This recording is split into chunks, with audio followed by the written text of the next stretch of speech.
Here's some true words from the eldest lad of three, growing up in life, not knowing about the things that he'd have to see. From you, our mother, we suffered from your psychological, emotional and physical abuse. They can't call you a mother, you're just some sad excuse.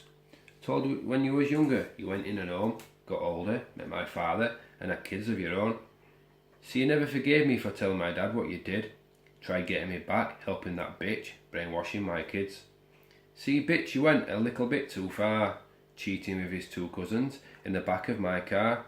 What was I seeing? This was supposed to be my mother. She kisses one cousin, gets out of the car and kisses the other. Earlier that day he was knocking back those beers with ease. It was like it was my auntie's funeral and he decided to do a striptease. It's about time people knew what the sort of person you really are. Making a disabled woman have a taste of your evilness goes a step too far. Your 70-odd-year-old mother who wouldn't hurt a hair pinning her in the kitchen, that poor frail woman was filled with fear. You only spoke to your parents when you found out that they was both ill. Money on your mind, hoping you're written in their will. You really are a horrible, evil, twisted, heartless bitch. If every day was Halloween, I swear you'd be a witch. Going round casting your little curse. Let's hope out of us, it's you that's first in a hearse. With nothing from you, I'd be buying, selling, finding ways to earn. Using those belts, slippers, fist, bitch, you take them all in turn.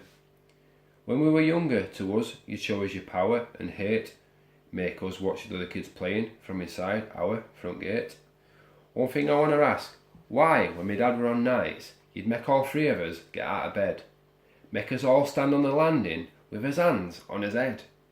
All that abuse you put us through, we were supposed to be her sons. This day and age, bitch, you won't get away with what you've done. You don't deserve to be called the word mother.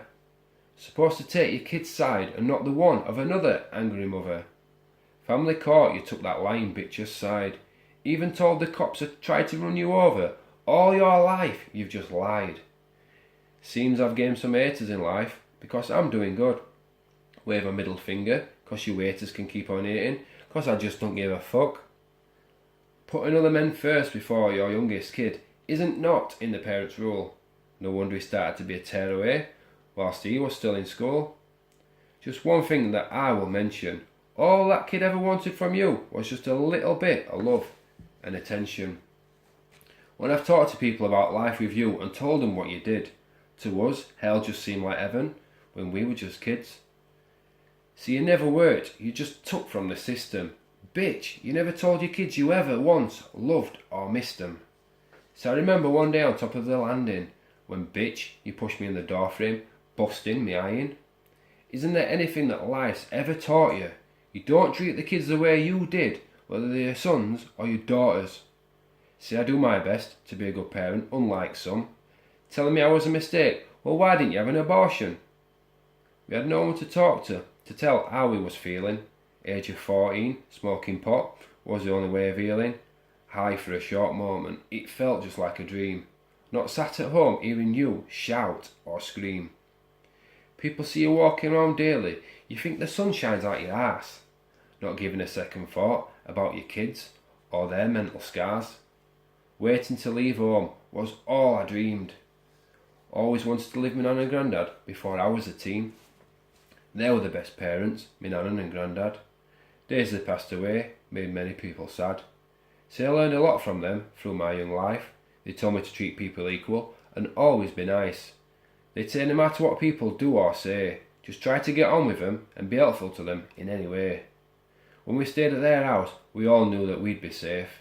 Bitch, it should be you and not them who's buried in that grave. I've always looked out for my family members. But just shit and abuse from you is all that we'll ever remember.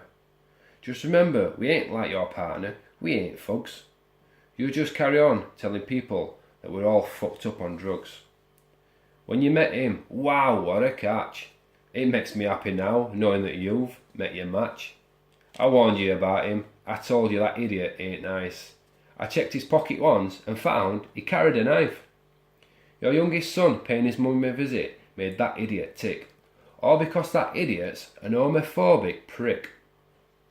Let's recall that day he headed to the kitchen drawer, pulled out a knife, went straight for my little brother, tried to take his young life.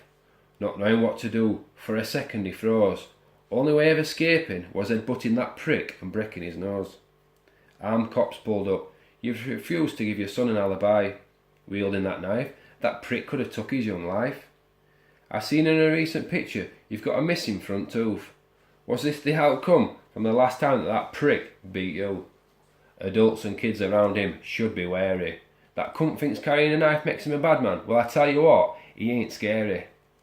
Faces he pulls when he walks past my family members, flexing his chest. Back and forth, spending his benefits in the pub and Betfred. See, I know something about that useless prick. He used to wear 3 layers of clothes just to make himself look big. Everyone knows that he's just a joke. A few years ago, he used to sell the Class A drug, coke. See, I'll never forget what that prick did. Thinks he's got away with abusing my eldest kid. Just because she accidentally spilt a bit of pot. Thinks he's got away with dragging her across the room as if she were a mop. Bullying women thinks it makes him so manly. I'm so confident I beat him in a clash, I'd even let him bring his friend Stanley. Since the last time we saw you, man, you've aged. He only allows you 10 cigs a day and a bit of loose change. So even though my young life might not have been great, I teach my kids to love and never to hate. See, my family is all about peace and love. Yes, bitch, I'm talking about me, my other kids, and my bit of fluff. Recently, I found out, unknown to me, my bit of fluff wrote to you, offering you to meet your 2 grandkids. She got no reply from you, which I'm glad, because it just shows that you're just an horrible bitch. My kids need to be kept away from you. They need protecting. Letting everyone know what you are and what you did to us, your parenting skills, I ain't ever replicating. To be a good parent, I gotta do what I gotta do. My kids will never have to force those size 3s in those size 2s. You just continue spending most of your day being two-faced, slagging people off. Bitch, everyone knows you're around with that attention-seeking cough. When I hear of you, it makes me physically sick. I hope you rot in hell together with that hating prick. I hope you live the rest of your life full of regrets, because daily filling in your crossword puzzle is the best it's going to get.